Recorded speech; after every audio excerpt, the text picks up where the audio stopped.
Kauzu. Kauzu benyadi. Yo.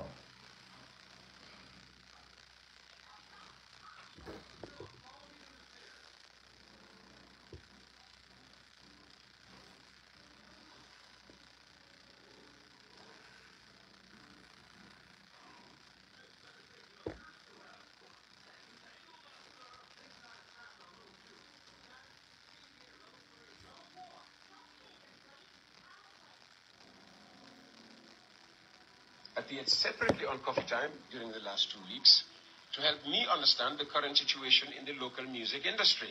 First, it was ST, who actually recommended Attack as the next artist for possible interview. And when we brought in Attack, he spoke unfiltered, just as anybody who knows Attack would speak. Then what happens? Insolent, ill-mannered, uncultured brats who have nothing good to offer their country or even the people they claim to be in defense of, butchered that interview over the weekend, and driven by any number of reasons, including I suspect that I don't speak their language and I possibly command a daily following that they can only dream of, decided to use this in a most ludicrous and vain attempt to smear my name and that of the radio station. In fact, I hear there was even a call for people to boycott West Coast Radio. I hope that call is still on, because I would love them to be the first to quit everything to do with West Coast Radio, including taking our content, and instead of thanking us for it, use it instead with malicious intent. Golo dal golo rek lay doon. Te du bàyyi fi golo mukk beba moo dee. Yéen taxu leen ma jóg te yéen taxu leen ma agsi fii ma toolu tey. Ngir yàlla bu leen ma seetaanati, bu leen ma déglu. Soo leen defee loolu ma mucc ci seen seytaane. Yéen munu leen te bëggu leen ko mun. And whether you like it or not, people will continue to say good things about me and good things about West Coast Radio, because we are contributing significantly to the development of this country and its people. Lingan fogone mungen che sukande kundiki yaha West Coast Radio. Instead, lan la ñu jural ndam. ST and Attack have reconciled. Yes, thanks to Turo Dabo, but equally thanks to West Coast Radio. A problem that had existed for years between these two highly talented artists with yet a lot more to offer their country needed only to be mentioned once, and mentioned specifically on West Coast Radio, and within a few days it will be solved. Hamulen ne lolu meye yalla la. Du ci suma mun. Now, lajuñ ken nga tagañu. Why should it cease? Anyan ak xol yu bon. Why would anyone try to turn an interview that only sought to understand the problems in our music industry, including tribalism, if it does indeed pose a threat as claimed, into a matter of personal attacks against me and attack the artist? Wayina Ruste. We thank Turo Dabo for recognizing the problem. ST. Okay. Assalamu alaikum. Viewers, thank you very much, Uncle Peter Gomez. It's just out of respect I am calling him Uncle, because Peter actually is a very respectful figure in our country. And whether we like it or not, definitely Peter is doing a very good job, a great job. But that doesn't mean that he cannot make a mistake. I would first and foremost say to all those people who are offended, sorry. If you love yourself, you will love your tribe and you will love your generation. And this issue of Attack and ST, everybody knows that Attack going to the media house and then he did that interview, it was not about reconciliation. Attack wanted to show his frustration, his anger, and jealousy when we are to speak the truth. In fact, Attack is my nephew, is born to a Fula woman, a very proud Fula woman, alhamdulillah, from a great family. What I know, Attack's grandmother, the mother of Attack's mother, is from Sankarekunda in Latrikunda. So attack is brought in a Mandinka community. So this is why, you know, when you want to talk about tribe, you have to be very much careful. Me, I'm a Fula. My mother is a Mandinka, you know. So you will see that we are all the same. We are all the same. We are one family. But today is not about attack. It is about Uncle Peter. I can see the anger in Uncle Peter, which is very, very rare for people to see Peter Gomez in that way. But there is no human being who is beyond mistake. He made a mistake. He made a great mistake, especially on making these statements. The statement that he uttered about people who are trying to defend their tribe. I think they have all right. You see, the issue is that we have to speak the truth. I am just here to make peace. I want those people who feel that they are offended. I am apologizing, telling them that I am sorry on behalf of Peter. Peter doesn't send me. I don't even have his contact. I don't know. I don't think I have ever seen Peter Gomez. I don't know. But the issue is that he is doing a magnificent job for the country in terms of media. But the issue is that Peter, Latrikunda German. Okay, Latrikunda German, bro. You know Latrikunda German. Yes, I know. The family of the grandparents of Attack is from there. Okay, Peter is doing a magnificent job, a great job. And Peter is a legend, a living legend. Anyone who is definitely listening to the media house will know that definitely Peter is doing very well, because now is Peter is exposing corruption in that country, which a lot of Gambian people applaud him for that, because he is dragging those corrupt ministers, those corrupt government officials, bringing them to his radio for an interview. So we will say, Peter, Uncle Peter, thank you very much for doing that. And we will continue to celebrate you. But you know, the issue is here. If you made a mistake, accept it and apologize. Because you see, we do have so many legends in terms of media. People like Sadio Barrow, people like Malik Jones, people like this one who normally interpret for Barrow now, something Juve. Okay, you see, at the end, the Gambian people has a different with Sadio Barrow, because Sadio Barrow himself, may his soul rest in perfect peace. Sadio Barrow himself left the Gambians and then searched for greed, personal interest. So this was the difference between Sadio Barrow and Gambian. And what was the end? He used to say that people are insulting me, because this is a slogan in Gambia. If you tell people truth, they will come and then say that they are insulting me. Okay. And I haven't seen anybody who insulted Peter. People are just retaliating aggressively. They are retaliating aggressively because they get frustrated. They feel that their tribe has been insulted. And then if you insult a tribe, you have insulted generations. You have insulted generations. And nobody will sit there and accept that. So let us not add salt to the wounds of the people. What I want to tell to Uncle Peter, for God's sake, you are a peaceful man. You are a statesman. You are a gentleman. You are very ethical. You have moral. You are teaching us, we the young ones watching you, listening to you, you are teaching us about morality. So if you do something that goes against moral, we will respectfully come and then tell you to apologize. You see, we don't have to politicize this. I don't even know which political party Peter belongs to.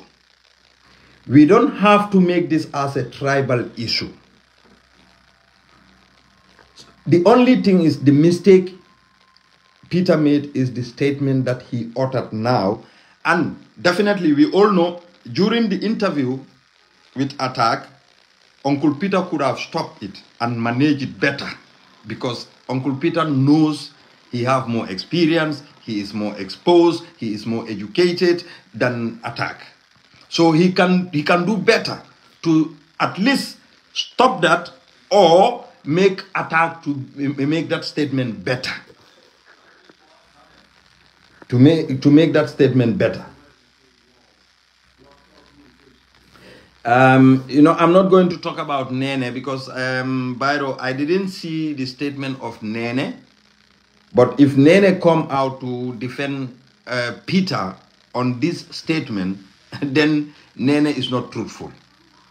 It's not truthful. The Nene I know, I would have thought that Nene will come out and then speak the truth. Uncle Peter made a mistake. He shouldn't call the people who are not even worthy to the country.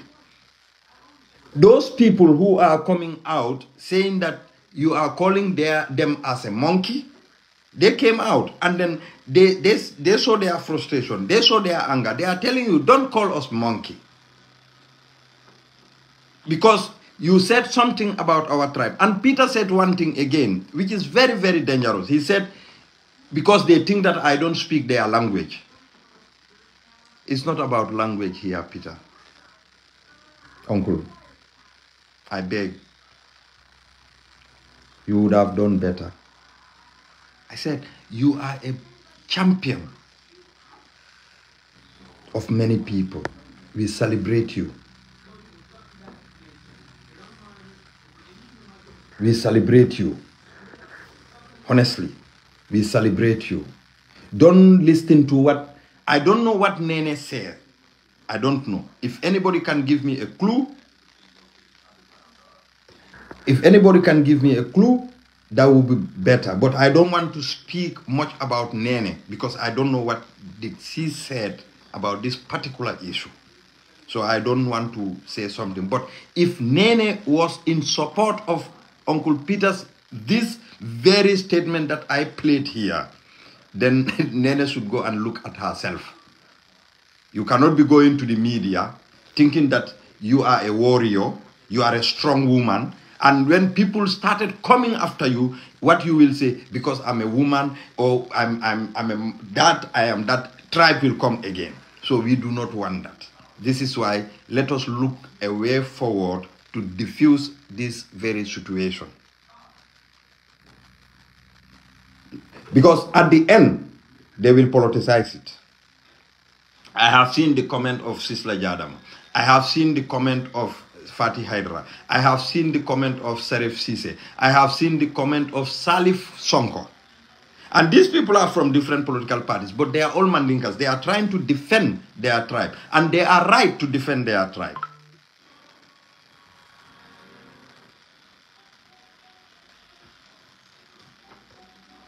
Mr. Dabo nga nyinyandi dorong nga kumo nyinyandi dorong. The thing is, Uncle Peter is Uncle Peter that I am trying to apologize the public. I am trying to apologize. Uncle Peter is a very respectful figure, and he's a man. He's a man who definitely has morale. His ethics is beyond questionable.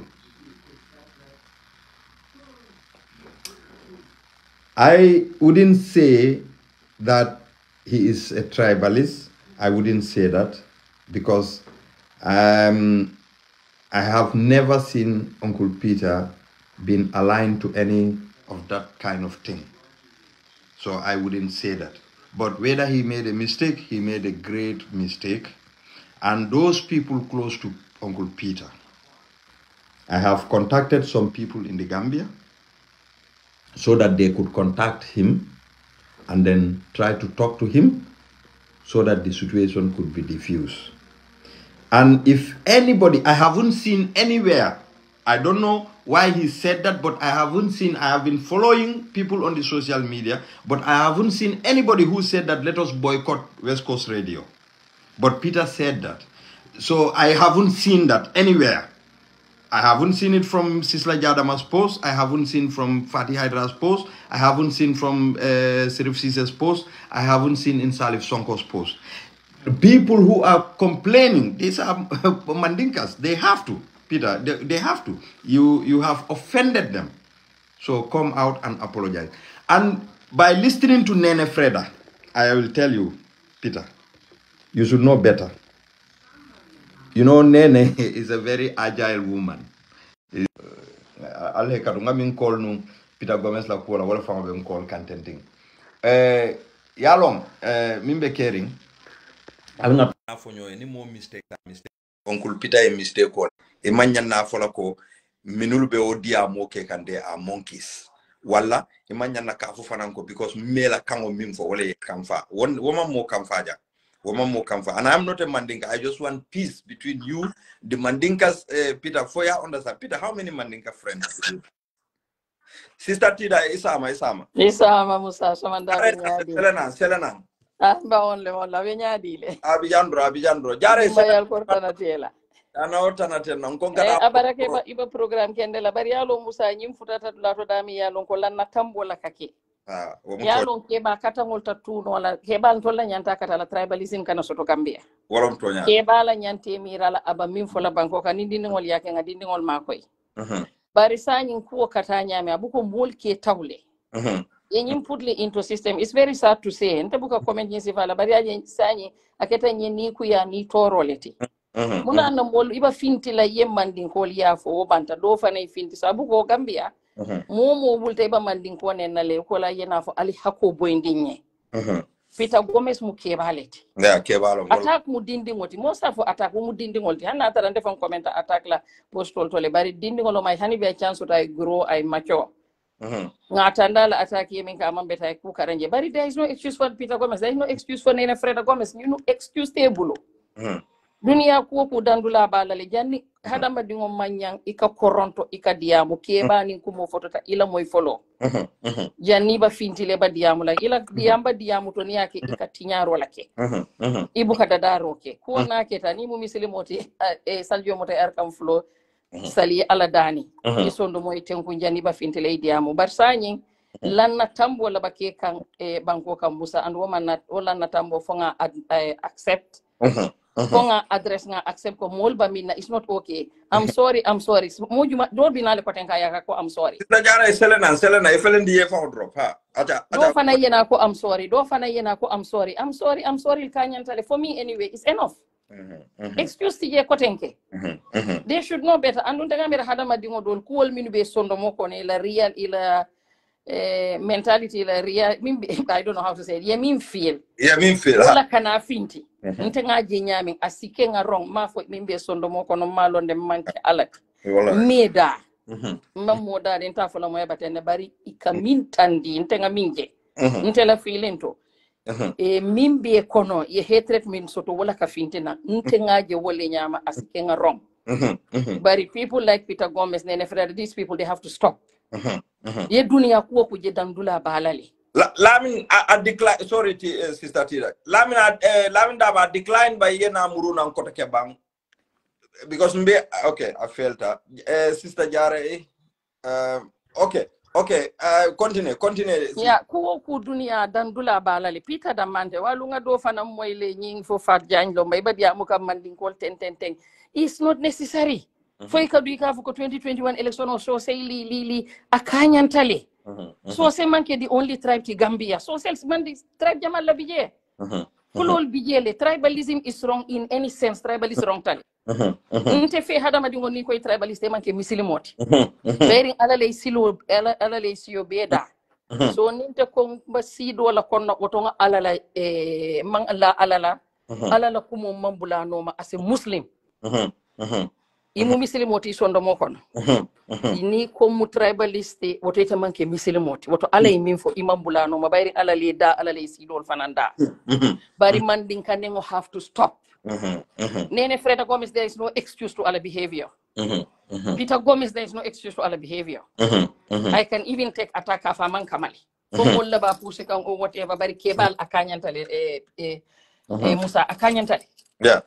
Mfutata dula kusanya hani nitafonte minka fomoli sabari ka fonola minka fomoli sabari basanya nitafonta fonola moy sabari kotenka kanyantale. This has gone too far. Enough is enough. Definitely. Peter Gomez or anybody ila excuse sanya I don't take it accept la ila I'm sorry I don't accept it. Yeah.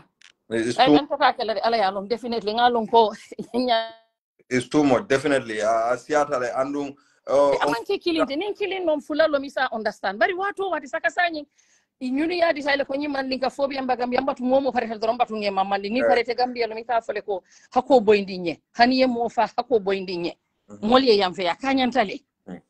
You don't have to like us bari nga nyu bunya. Iman nidie tribe like iman nidie mo like bari hada madingo fo ya respect. Respect ko kumata ni ma respect ko so don tol kan dingol karandi munel. Dingol minu binabi wal ba muna karana. Ya jamela jamanu ya dingol minu kela mo yala minu mangambia ko fango understand ni woldi amuta politically fango ibu ikabala fe yenne. Ikabala fe wallahi. Ikabala fe yenne because amanke ko ike tawle amanke ko jawiya tale bari.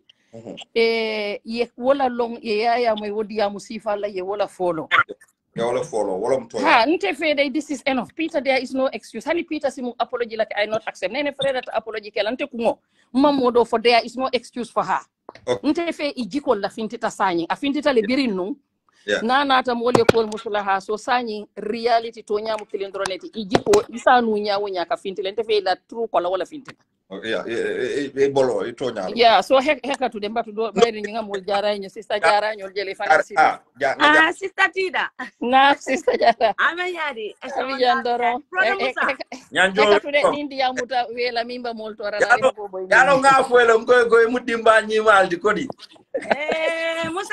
Musa dimba ka ke kunne bari. Afo moli sabari, afo sabari. Wala mtonya. Afo nyinti la poso fandila kana sika mandin kol nena afo Peter Gomez ngalo ne mimbe kering. Pente kala koto dunya ma milong. Afa ko. Ali Ibrahim Silala me this is politics. Ali Ibrahim Silala teria. Abeta homi lokang. Afa ko moli alone kejo minna. They are on a payroll.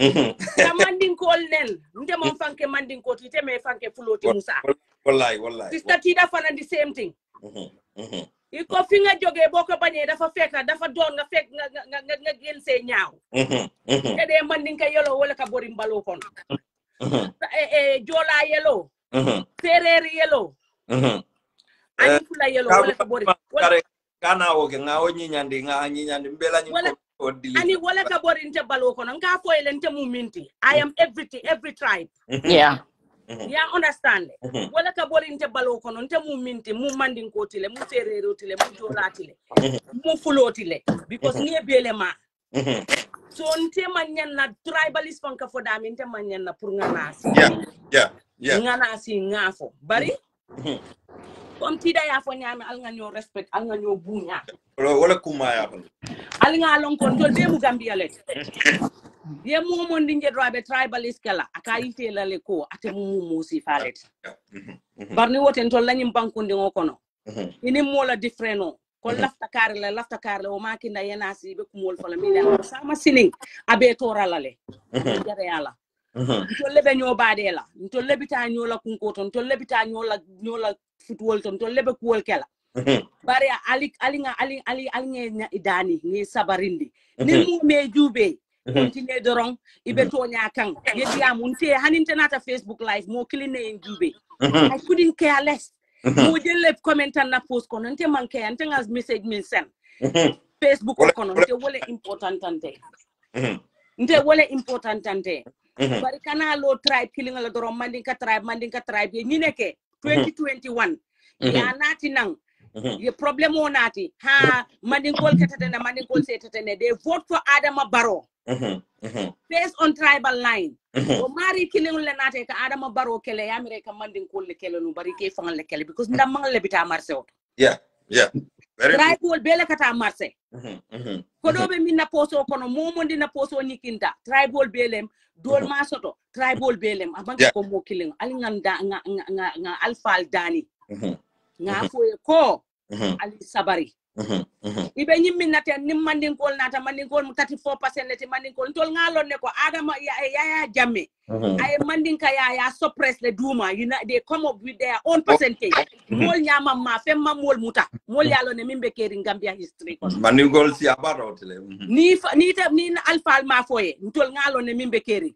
nim fota suppression o wala yakinde kasi ka fo mandin kol sai manke fenkoti manke the highest fenkoti tol manke ya mumundin keta the highest in fact bari sister Jara yalo ndengaje nya hanna tara mu minority leti sine ngo mambeteya hanka wala fo en ko hanna tara we are at the bottom of the minority list bari espagoni mbunya mbenga wala deserve tribe in Gambia wala deserve exactly the tribal line ni koy ba natila amambeteya especially politiko kono isi kumo be for UDP ma UDP dingo momo ndi tribal language for pa bi fangle ke kumandi even though whereas he got the most insult of tribal rhetorics in Gambia para majube amojube ay Gambia leje alinto fana million lonko mbe bulala no manga Gambia leje bari fana moso mandin kole munti alinga momondi alinga na definitely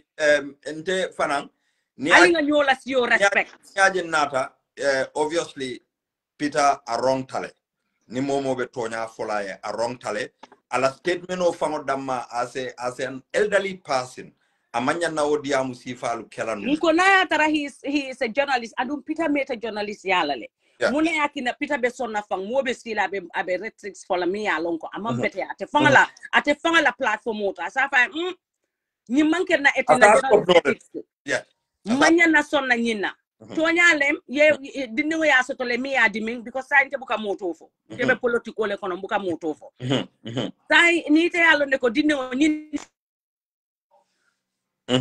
no brother. Okay, I dropped all. Yes, okay, Mr. Dabo, you come. Okay. No brother, Isam. Yeah, so wanda beli. Alhamdulillah. Kay nge kontom bake. Ngejo. Sister follow men diamuta. We diamu banne. Bunjanko alama ni manin kafar kila ako sanji tanani sanje nani dindingo.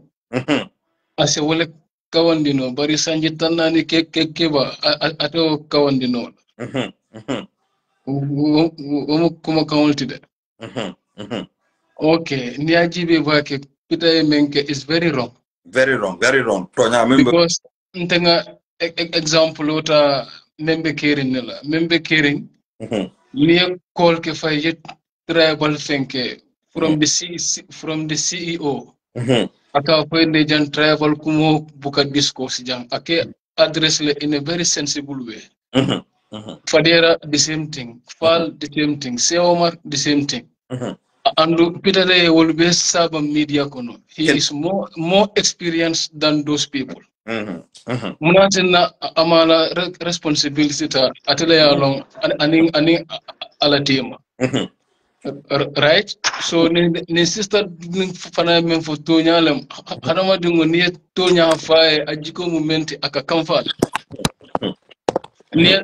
ni aje pita kamfata ho Bob Marley afole who the cap fed let them wear it because ajiko len number one sorry to say aba konole signing gailo turu kolo kafindi okay with that Nena Freda Gomez wata meta le inte meta wo crossing le wontem beat that lady sorry for my language before mbi haka danila okay. bari that lady even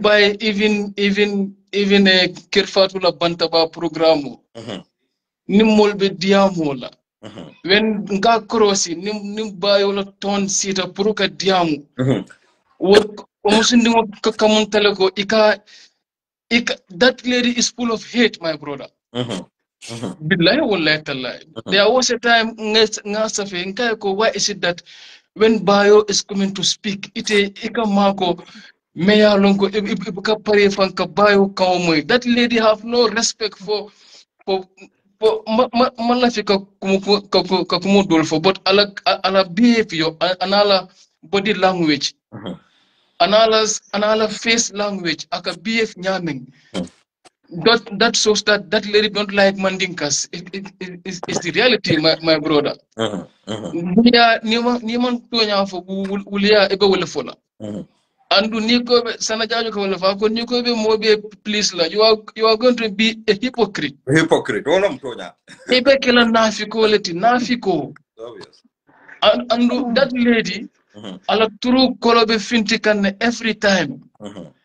Because mol nyaabe ko kono fer andu dole psychology le karang amanjara ngom famfo ya famle ni diamuta ita kam mentu koma ntoluka woleje ani mo futa mento ya famle that lady nte mom pita long bakede but that lady meta kala ko korosi bakele binte bintende. Okay. That lady ntangalon ne face fintinang pour kana na brodante I live tribalism.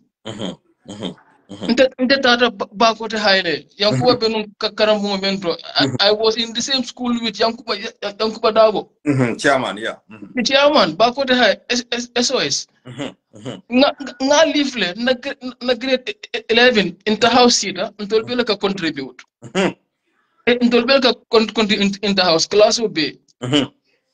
One boy amanjara fanga to for sabe abe plus ball to je one boy mbelu wale kono aka foko ha de ñew tek way inko ñom bokkuñ. Okay. Yeah, imagine that. Aka foko de ñew tek way no Musa mbadu ngana rek aka foko way inko ñom bokkuñ. Nga ko way suma waji yow loy wax ni lan mo lo min ci inko bokkuñ akonya way sosé nga ko way man sosé la di man Dabo la santa suma pakki sosé suma sosé wadu mo na way yow sosé non naka olof boy la ka defa set yow nekulo la ka kat. What does that mean? I live it. Billahi wallahi nzenkali nga live le. No, I believe you. Many people went through that. So kodo bije akayanta le sign. Sign is gatsa to gatsa idea. Nia puk. Huh? Mela diamu kundu. Ikata office door council Gambia to be candid. Ye konton droke ko good morning. Ni fenkete ilafta mandinga kamfare ke moyle manduma sose and no very arrogant. Astrestale na brother astrestale what is true astrestale saying akanyantale saying is enough wala ninko mbesi la jang nka kool maslaha jang Mr. Dabo ni agente nata nte what tribe do I belong to because full on no brother it kay no inata menna because mamoy it's true ndama fula kamoy but my father is a fuller so if fama mu minti mu wole but ni ajen nata actually nga fil ko Peter Aronka ni mimbe tonya fula I respect that man is a legend. It's a legend. I don't know why he is putting himself into this. He's a legend. And call are championing and celebrating Peter. Mistake or not, moment time mistake or nobody is perfect. Yeah. Peter interview Minkani attack. Ni attack la experience man for Peter supposed to stop it and make it better. But woman time Moliana Finti yela frustration yitandi. Ya itandi ko both Peter and attack Bele mistake which is very true.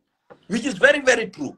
But ni Peter Finti be another video dada audio dada talking about ko himbe caring about moy kanne ko people are arrogantly attacking him ako well na sagwana ta statement o mi use wo kan kaitandi ko mela kango mimfo ni wala yali diming ako wolu mu kongol very bad amanya na kawfo Peter mu kebaleti and a lot of people are celebrating Peter. So the best thing is Peter Manyana modolu dankula especially niatara mimfo nene wolefo ndanga amira Peter experience nyanda tambila walale to purukana nan ka fuka be nenela kuma kango but ngalo go Peter nenela kuma kango tala. Peter will go and sit down because janinta binala jang. I try to make certain calls. Pur wale diamu Peter ye diamaye because anika futale anika kujama letama puru I would not say because I respect that man so much. Ntafola ko pura ala ego swallow. Sorry for that, but I think it is better okay because Gambia bele ka Sadio Barrow celebrate no but ha al ending keta nyadi. Bari Musa. Na brother. Musa. Na. Yalong come like one thing. Mbuka la fi tribal beda odan kasi kadiamo because nte politics leke. Ha. Na platform oto momo ni sida je ko ba ko la sarawul ten kari ten manjagol ten o jolal ten o surwal ten. Be drop lale. And they tell ne ko UDP TV and media a lot of kind of people can adila hani lendron they drop le. Ha, wolom tonya. Yeah, understand le. Because ntol mbe mo nyinole la bari fonang itol be minata ni mandinka dinkili lota aka be kuma fola how would they feel obviously anu sakaye na ke UDP dingo ite mandinka fa ite o fang la tribe fola de bina sambala UDP le bina sambala on party line le bari ngalo understand le bari ngo mo ma fo mo la tribe ye ko ikana wulu Gambia kono mo mo ndi mu minti kati problem ki e bara kanyanta le nendiro akanyanta mandinko tan anyanta wala na this danyanta kelala le kafi no minti dorong ni e konta e famuru di koma dorong ya tare bota dami wala mambete ya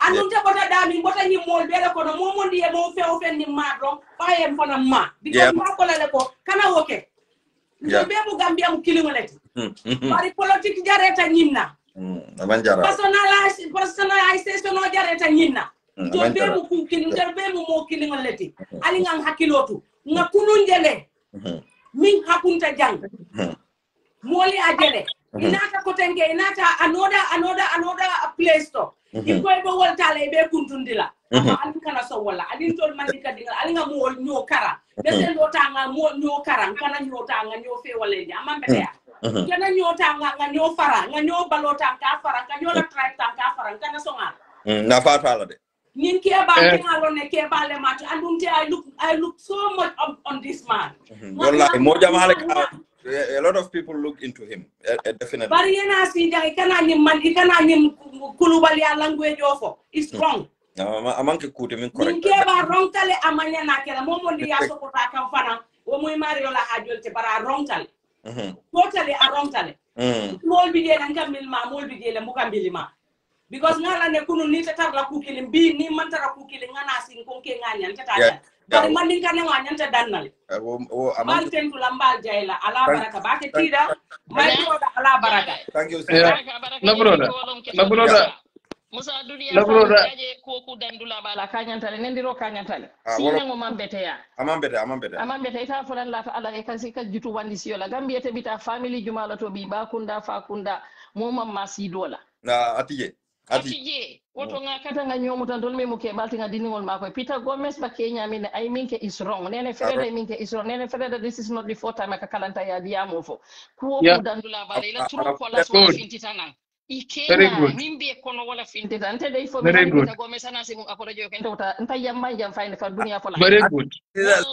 sim nta yamma la dunia fo la kira no Peter Gomez ta accept because ke balu mamanke dingo nene ferede gamma dingoti ke balla muyti ye experience to le meta online dindingol minu ka findinan attack ñol artisoli ba kol fala frustration ka wol dundi ku ko nole yeah ko kata kangi ma so dindingol ma frustration attack kam wolati attack frustration wol understand bari ke ba kata mo mo la excuse ba baluola to say ko na pressure te kan mo nyinti akanyantale ente for these two anyway I'm done with them and there is no way I accept Hanisi apology in the accept la bari na Fred Gomez ni Peter Gomez ku kililo ye dunia kuo kuje Musa dandula balale nani ye mol pusali ye pusi mba futala dula to malla finga futada me anu alama alen tankala amin kuo ku dandula balale ni man ni ko di antare sina me man ni ko dafa bañ olofi man ni ko mu tribalist let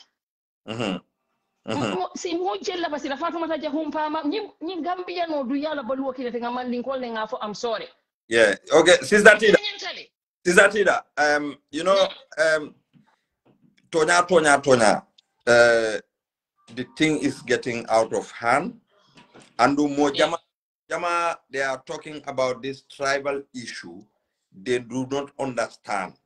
Yaje attack, he was frustrated. And secondly, bring Asita media nyatinula yanyininka, it was hard for him to express his feeling. So exactly. Anata kuofo nyado nyama, which he is not. Because attack is not somebody Mosa Minako, he is tribalist, because he is from a multi-tribe. Saying, but Uncle Peter, Birate be attack interviewer, he should have a telenyanta attack guideline. You don't, people cannot just sit on your platform and say whatever they want to say. You case talk on certain things like no, I think we can make this better. Yeah, understand. Amarie or dada. So, but ni Uncle Peter found nata na finti because of retaliation from the people. Yalo moli kuoje different angle. Modoli ajeleko Uncle Peter being an experienced journalist, he could have stopped and guide attack. So he didn't do that. So when people came, well, finally analysis came. And I haven't seen anybody who insulted Uncle Peter. Mamoje miyane. So but today, Nzafoko Uncle Peter le nendiroke, which is I'm disappointed. At a manya but internata minadro wolom nyintiko. Ko bebe lakandami yalong Gambia. Mbema mi understand. Yaje abitaka nyami tentirek. Sambi ba kuma se ba fola Peter ko. Molmil bebe attack Nim political carry more long. And this is not political because I don't think Peter belongs to any political party. Ngalo nakakara karte o file atala la ka file miye. But it's not about politics. Purikana nim politicize. The only issue is that Uncle Peter should come out and then just say na statement on a mimfo. It is wrong and I apologize. So Sister Nene, he shouldn't add salt to the wound. But everybody knows Nene. So I don't think we should even put that Nenela issue something important. What today, Musa, ni mu journalist oti itala platform oto. Kanal ba dia mo mol kanal yalne. Ni decide komba finti lamba tarla online, you have to accept it. Yeah. Ni mu figoti komba tarla social media le mbata mol be ka be postol kele mol ke against mol la feeling no manke kilimot. Kende Ntenga kuwa jetene doya ja niya lonko ita wono la woto kana finti bante kadiyamu kana ifanke journalist oti kana mol interview. Kanita Musa mol ke nenne. Kende Yo, ando ikatu peace la meka. Ikatu kuma kendo la moy. Ndenne mela kuma jaw mamo ye kuma jaw fa. Bari hani defa ngoy kabulela ndefa kataraje dol bijanga bako. Bari malo munana Musa buka nyunu block. But ikata le ko okay, I'm there. So munana Peter Gomez sa accept la moli ye min feel ya fo ko na keta hani attack la nyi moli ya je different wele man din ko dol ya support man din ko dol ko hani. You have to accept it. Nata no la wota ida bosa antanene Freda Gomez jibela ka foko moli ya lonne. We cannot accept it. What Gambia momo paretakula, we have to accept it Kenya. That cannot be. What a Ken or Antatuno la Kafoko Kariba tending a hayalon Kariwa Kana la Kuta, Mbala Kuta, Mbala Kuta, Alanga Sabarimbe, Memito, imagine Nalbe Diamola Jam, Amariben Kolkang on the phone late, Nalbe Diamominaja, because now call Uncle Peter La Kuala. Andung masoto barenga message o kiael and I believe ko anim Peter diamutale Uncle Peter wallahi I mistake ko kele andung malafi minna because ye Gambiano ka anyong Gambiano celebrate le na ka nyama Uko Musa ntolbe la nga Peter Gomez celebrate ntolbe la nga bunya nga horoma mo bele woke wo manke tripe ya manke fenti mobe la ko horoma na interview ke beka ko la interview ya fenti molbe be la moyla wallahi so hada madingo ni ba woto kana fo mbante mum muneti fatelo atamu jumalti mota kuma fala wallahi we ya ajame mentality mo man yana kuma fala you are there as a journalist, you have to take it, you have to accept it. Be more la feeling what they have to tell you. Ni mistake. Mo feel they have the right to say ni wonte wato ida hela do ko la. Mr. Peter Bull andu nene Freda mota jibela ka foko yala batende Musa heka to nta wode takela. I'm done with that lady. No, I'm done, and there is no way muso nga respect ko nga yaje Gambia no ntelu kukili no na promote. For example, nintenga kuke. nga feel ko I don't want to apologize so mkana lon ka fu moleko na diata mi yen jube na man dia mi e kanan jube look ni agenta bina sila ja molle kan jube hana keta mo kilim mo fulat bar nin ko moleko na diata mi e kanan jube na diata mi yen jube say ni molu be na ta jube ko okay alin kana jube ila business o e ba soronal andum man Sari alo Musa nte jani ba kutalo to hada madingo fango mi ye fango bunya e koro mo so to e bunya so resi ko mo fango bondi da ko ne ya fo ba because momo ke jube ko ye koro iko mu ke ba leti iko mal mo te fe ke ba anon ke ba na kulubali ataka jawi ya ba ke ba kulubalo ka jawi ya ba ke mo kulo bali ya dia molet e ma moma my language maka fa ni mo fulol dal no nene man kan fate a long time man kan fate yeah I know itaka kuda connect sister Tida I know that mimbi je drong ntebe ambedi amula ni arta ko na message o sifutano Uncle Peter with all due respect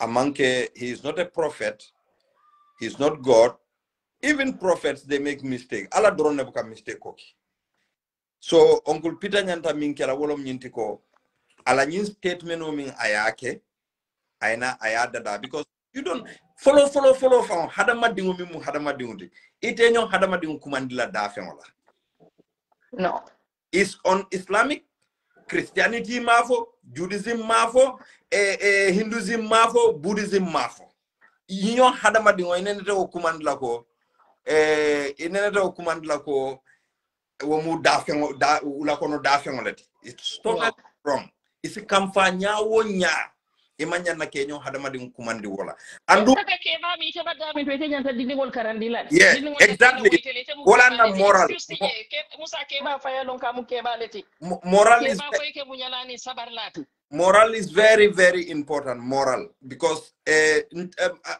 Uncle Peter I'm not referring to you ko imam moral so I know ko you are very tolerant and morality ye also to bakele but the issue is ye mistake koleke so if you want people to know that ko yes this is Peter and lafitale Gambia dingule karam Peter jikola so the best thing is that ko let him just come out ikanante jube ko that dirty Musa said he cannot tell me to come out and apologize just come out mbafokele on humanity basis because Peter is a living legend.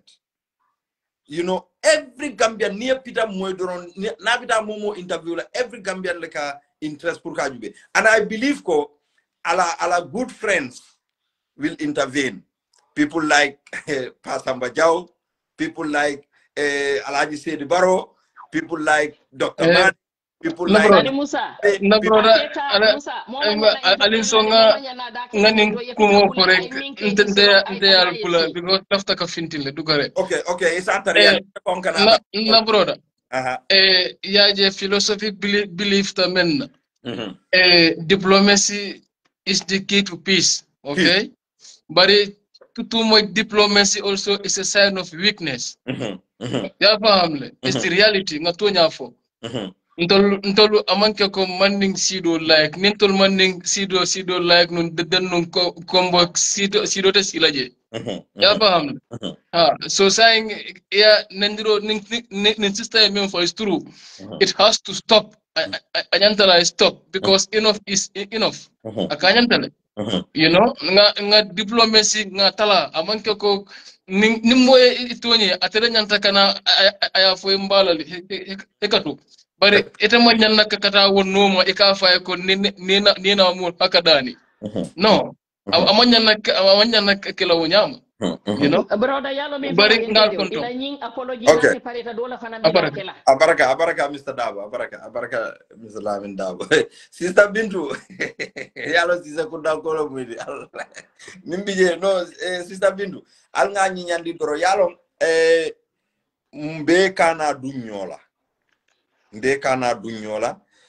dobeje ay kuma dofo okay we have seen what Peter said ndafola ko Peter mu tribalist but what trigger Peter to say this wolom nyinti ko Peter amantara ko dadaka yaje moturo dabo ay minke to call attack an ST ay peace talk ke tema in lote diamuta ikoya banne which is very good andum motro dabo imaje matala statement moy yajen matala statement moy andu there is no Gambian mi alonka fintita to go against motro dabo because motro dabo e minke mobe alonko he have done very well pour kawo mo fulol muta ke sindi ke kachandi aje ko altelom kilon so Peter ni ate Uncle Peter I mistake okay because tonya ni atara ko Peter e minfo ni atara ko I have another tribe lema wol fanal the same to very aclaten but b even nafiki alon na Gambia dami some people will go ke fango ke ko they are in solidarity with Peter or they are sympathizing with Peter simply because of ya feel ko ay kumo familiar wolu they should be offended woman nyinya at all tonya mbatata le sign kanana all the time ni mole mandin kol neng nga fintinang ngomba dala because malafi mandin kol react ni mandin kol reacta abitala out of hand because bankumi ya longo the 50% is more than mandinkas ni wol ko be react la abe kala a very bad detriment so wala wodalilo la atina ntenata to apologize pour ka fo mbadi mandin kol mbaringol alias sabari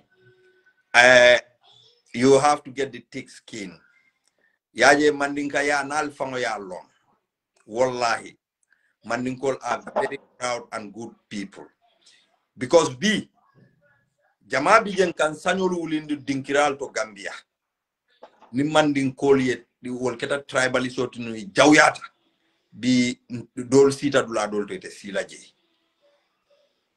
sio dol sita dula dol to ite sila je so oto mandinkolu nimme tentu nyanta stop lale momo in fact mandinkol fa ma nyanna nala ye nyin kumofo ntel mil manke mandinkol tin tel nyanta fintila nan to defend this nimbe tonya fola nyoy surwal nyanta fintila nan manjakol nyanta fintila nan jolal nyanta fintila nan sarahulol nyanta fintila nan fulol nyanta fintila nan mandinkol ye dabondi nyinto mbenga diamu Uncle Peter e hormone mbunya ko ay fintina ay mandinkol apologize nga bloody wala we move on wala okay ayalo bo saben pro Gambia non isondo mo warata isondo mo wata ko mi po mol fa bina min ba fly kay min ka bete ata bari mba nyin dunya le ala soto tal ala manke man sakilinti de hada madingo yemin fi wala ka fali buka mano fi nyoy fali ila nyim mandin kanen abadan nani ima expect we mina bina wela because kuwo ku dandula balale nte lafta peace la lafta mole ka nye mole ke kilingoti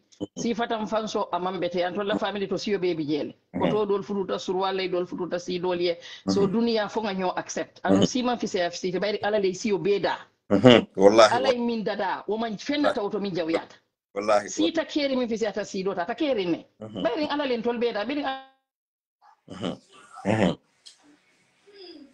ala le mba moy mba karanale bari ko ku dandula bala le tema panta pita go meskili la ka fa ko tribal solo bare mandin ko la ne enendro si ne wala ke ba bu kan ndiro kuma jaw fo manyana bola ke ba da ko no saka si iko ka si yola ne sakete mu public figurete enendro ke mo itela ite ba masibo mantora ba wala malaka wo bankoka nene freda ko mesna lafta fa ngaylo ni lafta ya fo ko ima de don care bari lumba sila ala ba tandile la ko ala le duniya da ala lay mobe day tolta ime fa ngode me fannati duniyan kon wolungo binale insha Allah rabbi ya iba kuwo kula ye bambangala ni ya mera ko nyimbe na falale he tret anin sinango abe na falale iba jelale fo al nafa bi jele wala fo nafa tije kumo aba koylale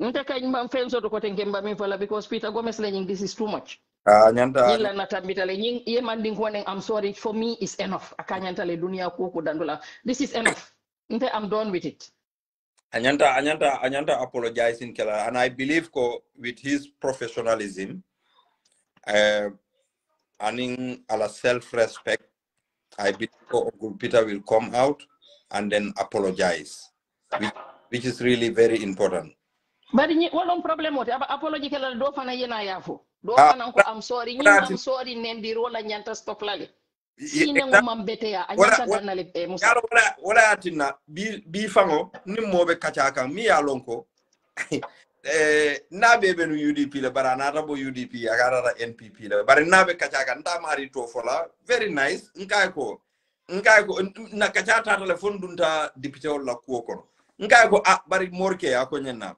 nkay ko yenyi mimbe fo wala mutonya nkay bari ite fango afama mi fo nya akonyo ko I respect UDP and I respect UDP la mo ngay ko bari ite nata bo UDP jelata ko nyoko to yalo nibina o kacalale minati nam bota je ngay hani ngay ko karile bota UDP wala ite bondi ngay la molo mo I believe tala bira bota UDP bari tango dat ko ifango UDP la kende yafo ye UDP dingol ila ikalo banko nyama because akonye tonya akonye ko ngaje UDP damaleto hanila pati dingo na ronta akonye ko ni UDP ngol sapita ga ibuka understand ikami ndoka mandra UDP ngai ko exactly tonya yalon fo tonya e fo nyoye ngai wala important ko mi malafika pati kunati nyinkono because nte Uncle Peter nte malo I didn't know her bari ala doku nya adiata nyebake Peter Gomez is not today's Peter Gomez leti Gambia B ebe journalist o min fola ko abe Gambia ebe min bulo selend la Peter Gomez kan yaje ni atara ko nyim fotanu pa module la radio to num pa modu nata findi ay nyim kuma kan fondel nim pa modu buga du nyola ja ngamra wala na ko mu chayni solle toja fon na buga du nyola ni pa modu nda fa ni pa modu ka duma sonko minke lama ka akojago yala la kubuka bang albuka kanyang albunal sakonal bolota ngai ko nim bolota mimbije naye apologize ninke ni apologize ninke ronga ka banne ngai ko wala kumada but Gambia we are all the same mbe wala na sister fana nene yaje hani galala force protest ndebuka hypocrisy kenode ngafo ndeka yalonte ni video be takan teka molle sport nka minulu jude galala force protest birin nene freda tate nyunna molle lamin sedi wolla nko alafo nene nyi manke joktide nyi manke komin kon tele nga tolerance shoto wala ndele kuninta moluti ndele lafta kabe ngai ko this is not about that. What are you portraying? Lamin Sedi Wolu, the youth have been complaining. Lamin Sedi is Atebe youth advisor to the president. What has he done? Because Lamin Sedi came to that demonstration. Kaitan ko intella government intel believe that democracy la or imagine nata protestation ya nibe conversation okay ganko is a marketing strategy for himself because of our position. Nko alale fangol strategize bali ale fanjube na ni wonte Gambians are not going to believe in albuming foka. You understand? And I try to speak to some of the Gala people.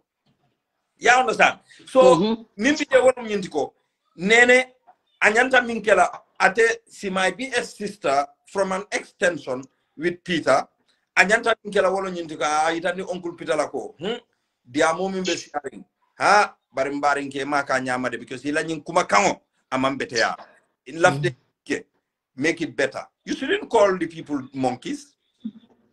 O manyinya imagine dol fanal ba fogam Peter go itolo monkey because he tell the monkey kamulia. Peter is a statesman. I do not want to see such kind of things. No amambetea so no molu danila mol fanal se ceasefire ke sai there are people nga minulu engage and then they will try to talk to Peter. Perhaps no promise or dino. Perhaps Peter might come and then make the thing better. Because yalo nteniaje mbe fintila nyina it's about conflict resolution. And UDP now I have to go into that. UDP la longkang muminti ninga kuja banko kamima nyinya ya dada. Kara UDP la alfal bulu. Niaje mbe hanyi nola nte I'm not a Mandinka. You understand me? But why always I defend the Mandinkas? Because nka feel like ke tonye. Par ni e tonye, wol milie tonye e kane fango ke victime oluti. So ni te ma long, dorom iba fola abar Mandingol fana la kole siade muna nyim ise nyim mobe kelendi no bang. Ini nyim mobe si dunno nyola bang. Ya tara molle ke tonye. Molle ke tonye. Nko ntel dindi ya wado. And this is yalo wado it's now hani fulo dol na badim fulo dol ka ful ha muna na Mandingol ka fun tele fulandiw. Nko ko wo is a language. Nko ko wo mu language leti. Womko abuko doron surwal ka fo nyami pol bi njago bi se bi ko fole amanke kasiti mari Mandingo la fo na fulandi ngona dindi ngo weke kasiti how come ngoy ko wo mu language de wo mankente bala problem di kafo fulandi ngo surwandi ngo wenkindi ngo ngoy wo is nothing ngoy kangole wo sambana but that doesn't mean ko Mandingo ngo if you go to Manduar sai power steering down Manduar ntelma mo lebe woto Manduar ya surwa kundaso ol surwal botana mundur ibe botana o dol botana nyomi ko dol botana padibu ibe botana wolto bari bi foye la dula soto foye function alkalo soto inside combo tribe jumal le siata combo tribe jumal le siata brikama because brikama ko le besiri Manduar mandin kollo so ni mandin kol man opunnu andu yenda fango jente ndela nebolu. They are Manjakos. Na family mbesterin daming. Na dibal. Manjako lom ndela nebo. Very nice people. Yaje nila Christmas sita. They come to my house. Nipana solo sita. They come to my house. Nipana solo fang sita. Manjak muskeba dobiye. Ndela wife le kala dinul samba school. Foi nata fenki. So nipana salo sita o sunkar salo. Na wife ka nibole. Asambai. They are very nice people. Woka nintanata lifola ntabije wonta mantra jaka dingol bulale adin sunkudu ndim fula ake bule kana wife mako do ko la suo kono this house domestic work ikama koy ninta fawnata lifola jenke be invite be nga si nga kacha nga chalo lu domo nga nyeme sengol lu domo nga miso nga domo nga kacha ngata. Very nice people. Manjako don't offend people.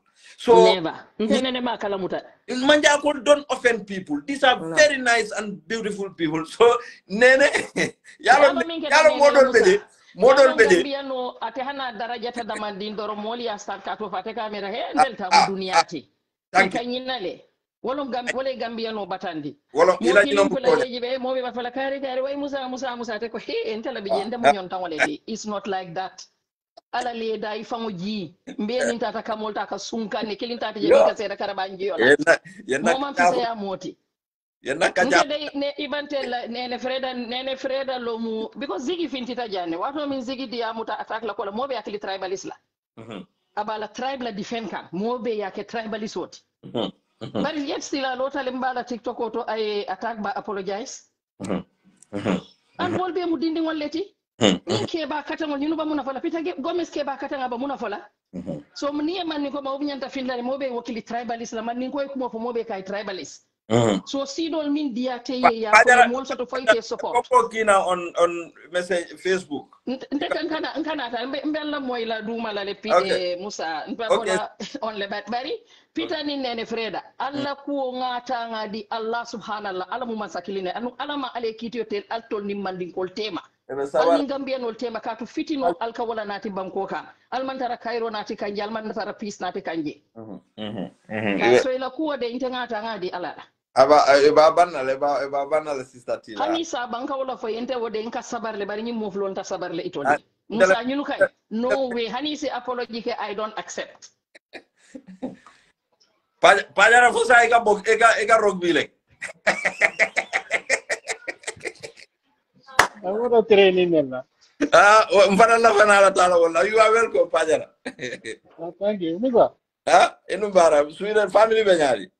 Family, alhamdulillah. Very good, very good. Welcome. Hello, family. You're looking good, my brother. My uncle. Thanks. Kind of uncle. Thank you. Come training you know. I know. It's good. My holiday fun you know. Hey, yo, ito ba enjoy kan? Ibarin ba want to go to. Ani nga ojele aje.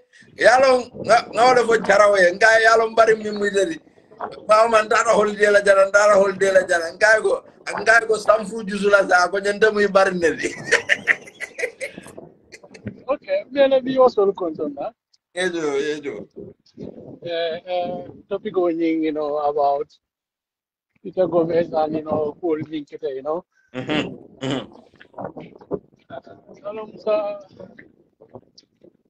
They become alone, they become on Goldie. Yokumbulo. I know the biggest settlement.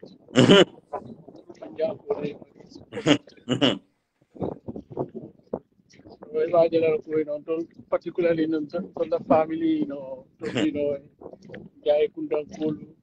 They to look to the woman Jakul Billy. Almost all the family is the same. I tell you, dealer de wallahi. So I can have no name. Manjakol me along with a move Kata combo. It's through Catholicism, Christianity, they have opportunities. Kata school. So, but you know, originally, you know, they are all from Combo. They came to Combo. You know. So, you know, they has been our family members since in the 50s. So this is totally uncalled for. Definitely. It's totally unnecessary. So, Brikama, you know, particularly, you can Buffalo to me, you know, when they move over, Brikama can only. Wallahi. You go down to Gunjur, you know, Manjako, you know, all them, you know, Kumbala, Kumbonkola, let me from them. Wallahi. You know, they give, you know, a large portion of land, you know, security, Balu Kendo, so the Hanin Kasu production. You learn another no Pranjina now. So, Peter, Nimikete, I was shocked. But, you know, now long, you know, I come off from more million, you know, not that, you know, back in the history, all more long, you know, living together. So Gambia, you know, things are getting out of hand, and you know, it's unacceptable, unnecessarily. Because interviewing, you know, home cool because the Western guy, you know, now you know, big corporation to, you know, it was suspended because you know it's done on, you know, Ireland, you know, it's a TV to, you know, you call it other you know, ethnicity or other group of people, you know, No. they behave like monkeys. No, it hanya la fa. That means that your career is going to be over. But in Gambia, you know, no defend unnecessarily, but no celebrate unnecessarily. Among the occupancy, you know, has to stop. It has to stop. There is no society me yalong ko, you know, ikela dimbal or generation kulu in this manner. Better definitely. Saga statement on him for Anyanta retract definitely. No. Whoa, because, you know, because, you know, attack la ko, you know, any phone calls, you know, maybe, you know, frustration on board. Yet still, interviewing you, not telling them that Komisal may be, didn't come block Kuba, you know, it's your platform. If I no, Uncle Manta Hotel. Because, you know, it's your platform. Left and said on Facebook like what happened, you know, kind of new for, you know, any implication, you know, you know, is going to be based on me. I have to take the responsibility. But you go call. certain things can you come over, you have to stop me. So my work, better, the next thing, the could, no, I was shocked. I know. I'm not going to because I know my history, my family history, our combo history, towards, these people. So, new Western Karango, Akakujama Tian to the life, sometimes in a case, a case hype and I hear somebody lot in me, Yalongo, Ima put a J. Because he can manja or me, Bijilo, all they are all new settlement. He can Ibo town or me, they are all new settlement. And we all know that more me put a J, that settled J. Because of they came from Combo. It had a settled today. They went to this missionary schools. They have good education. All they are the people who are in town. Can you sipal mindset sipal so me along if you go back, all their grandparents they didn't never see no. And then I remember, to listen, sometimes, need Domoro phone out of song, because I remember, some Johnny Boy in the time, really cool man, it's a lot. Mantalak, yeah. I told the Manjako the man will be no Famalakata. Yeah. After in assembly, yeah, in Fama other day. It's a fight, Kerembara.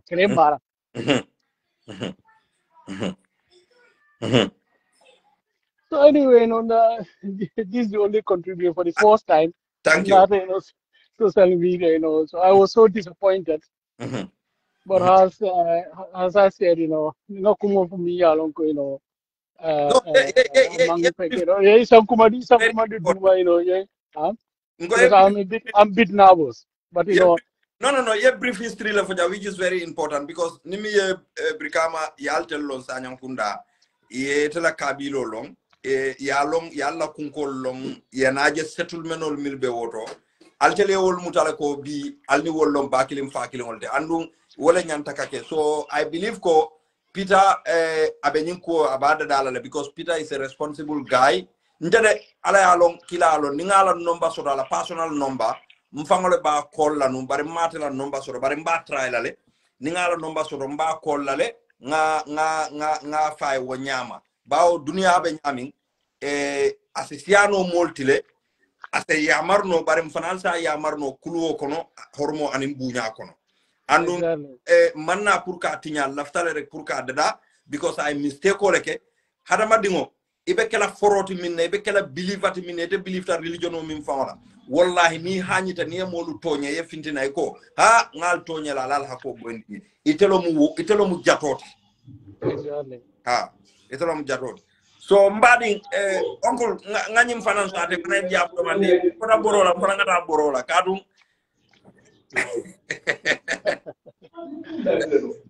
Okay. Thank you. Okay, no problem. Okay, thank you. Say hi to the family. Okay, bamwe. Okay, Hello, Ilma Musa. Naam, Jamalim. Ablay. Okay, Ablay, bismillah. Ablay Juma. Saka. Okay, aja bismillah. Ko dama yin mala moy bare sa ngabe moy den ko ka fo man ko kama ko monkey. Ha. Our live radio. And I mean for a call coming more minul bate fanan criticize kan a call man ke fendi de a monkeys a ko man na faso to banko fango kan e wol man na falete la Gambia banko fango la kuoto ate for the development of the and allow de aka contribute for the development ata fo fanan ni o mol ko bate boycott la a ko ba ya boycott. So yalo wol manke kuti minni nyata ay mistake diamo ke bawo e manya na fola nyon hadama dingo e follow hane yata e ronne e manya na fola ko wo mu dafen dolde sako sa fay ko on kilati Oh, bara mo okay ko. fana moli ala su pake moli akulia bake gambe kon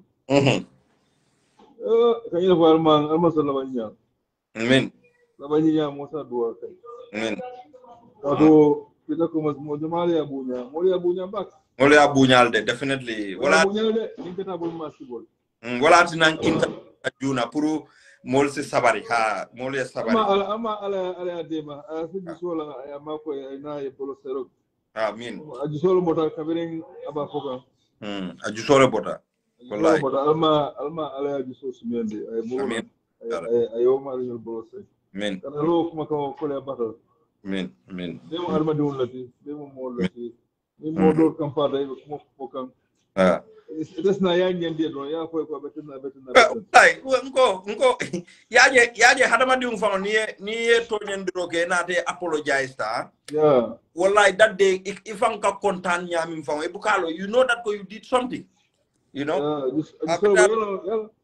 mo asi hakko do back ani me kecca sa ko ani me kecca enta ko mo so mi ala ko na kecca aka back ata kumo ata belo no na ji so bota maybe ata ele ata mo so mo no ele dia mo mi man dia mo dole o le fa ka tele asab sa na fa mo do kecca o ba fla ko o sa sa no ele ba nyame to na da funde la ba nyame sa la ba dia ma nyame billahi yalo Gambia koy Gambia kabirin karam do ko dulalto dol timolto dulalto taring billahi ñing kool be jele abijele bari fonga ku dol ngani kono tama nga bang follow mis ñina tan hakilo botan wala mu alaji Gabi Sose ala family be konton na sangola you see alaji Gabi Sose is a great man, is a good man. Ayakata Gambia la to back. Alaji Gabi Sose, Alaji Fisco Konate. Otumo ma Sose CPR. Gabi Sose le ta alaya ya bedua mba mobe dan na dua jang mobe so dua fo ala sa so arjana firdaus sola.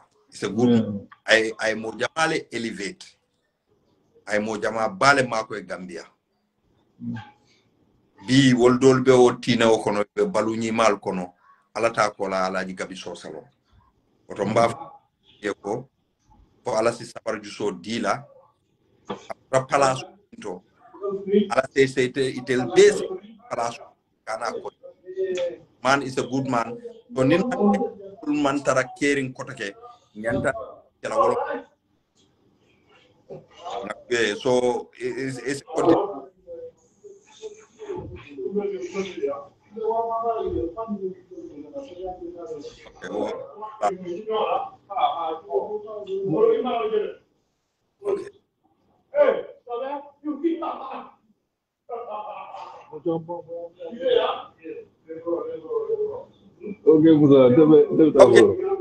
no, it's a drop no, Mr. Adam. It's a drop. If I'm a drop. Ebe fa drop la background ya mo ka finti back. Hello? Yeah, madam.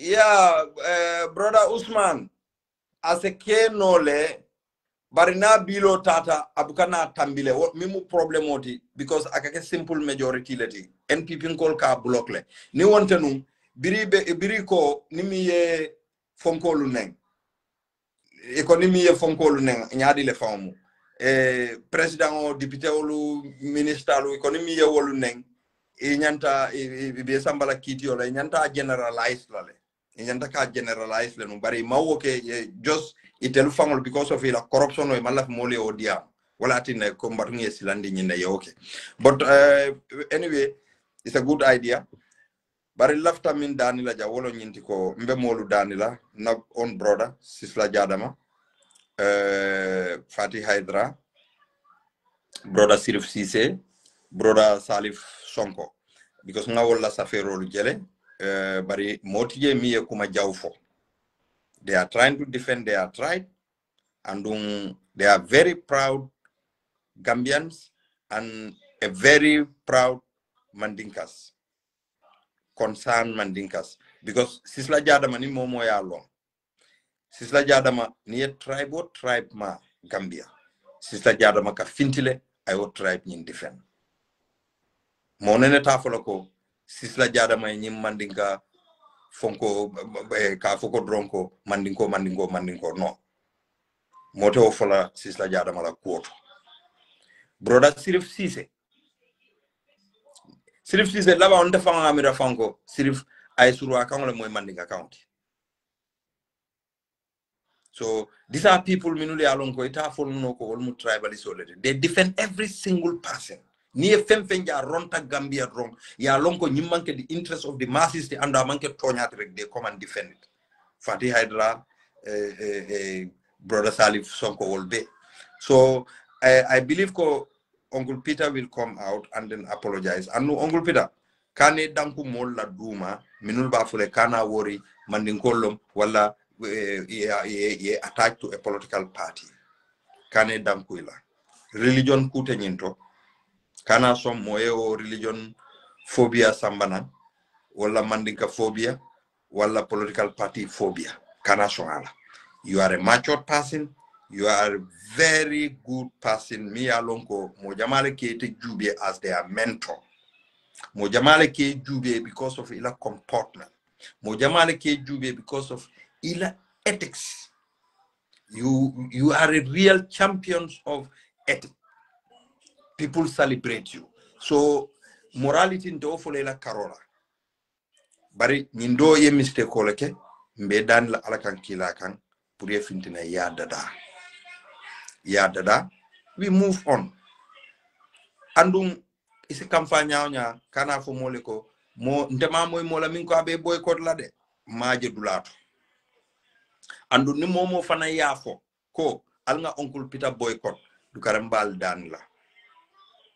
Alnga boycott ko tuje. Mistake olomu I mistake koleke and I believe ko abala mistake ko nyi accept la.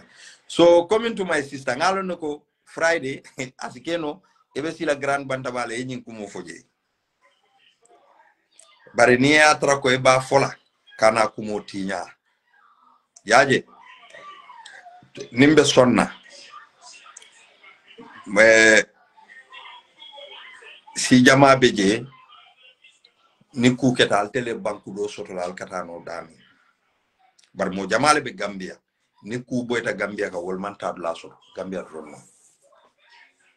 Kommente nga fale nyami nteni manjakol kafuta bake na mafangola na onkul mimbota jan diamola te mimbota jan diamola jan science intenti wo wala family ya manjakol jia bake let ya manjakol jia bake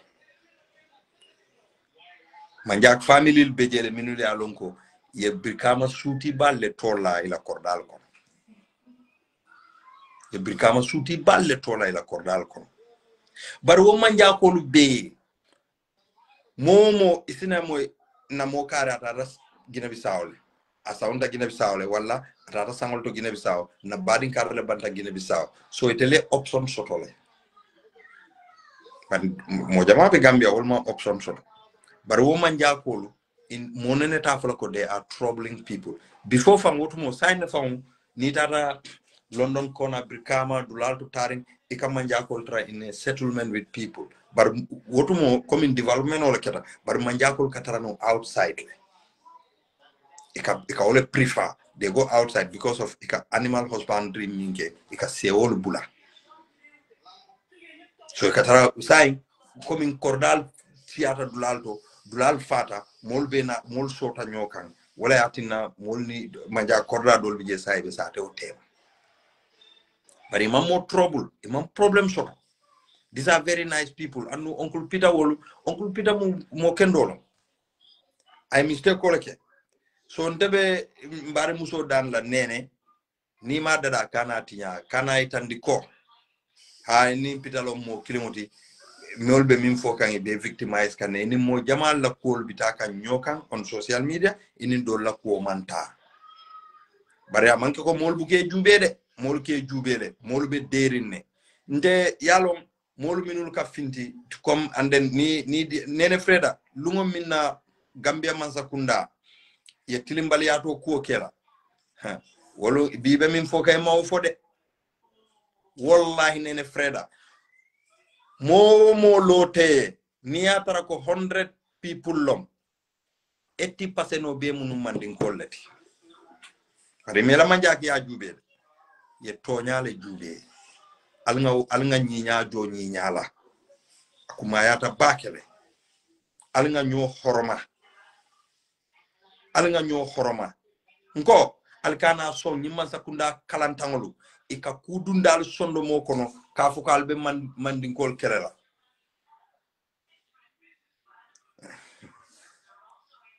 alinkana wofo alinkana woke alinga tribe ko tuje mbenga ki kilimuti. Uncle Peter, I am sorry if you feel offended what I said. It's just that I just want peace, and I know that you are a peaceful man. You are a man with dignity, you have self-respect, and then a lot of we the young Gambians are looking up to you as a mentor. So I believe you will come out and then apologize to what you said. You know very well what you said. It might be out of anger, not intentionally. We can understand. No human being is beyond to make mistake. You can make mistake, and this is a very serious mistake that you made. We just want to fix the damage and then move on. So I'll tell Faralu, Sisla, I don't Chinese or Maldi, Fadi Ezra, I'll cease fire. I'll cease fire. I'll tend to Ngal Jay, Mbedana Janeto. This is all about peace. Yaboy Manglan, you go baha. Jison Nala, but that time there are some people who were talking. Sister Tida Ngeten to Bake, Jare Sane, Ngal ten to Bake, Mr. Dabo, and Mol Minul Benatal contributor, Pajara Ngal Beten to Ngal Jay. Ayamunda Gay, Abumbe, Contona Bake, and Beten to La, even guide can. Every time Nimol Fintita, you come and extend your greetings and ila prayers to us. Ngawole nidi bulumbe duale bag for the finance simaya. Na sister Medina Njai mbe fanan konton na sister Kadi Sane ngal be konton na mbama binta ngal be konton ngamo be konton mil nata jam pour kanyim ko jube ala baraka bag. I thank you all.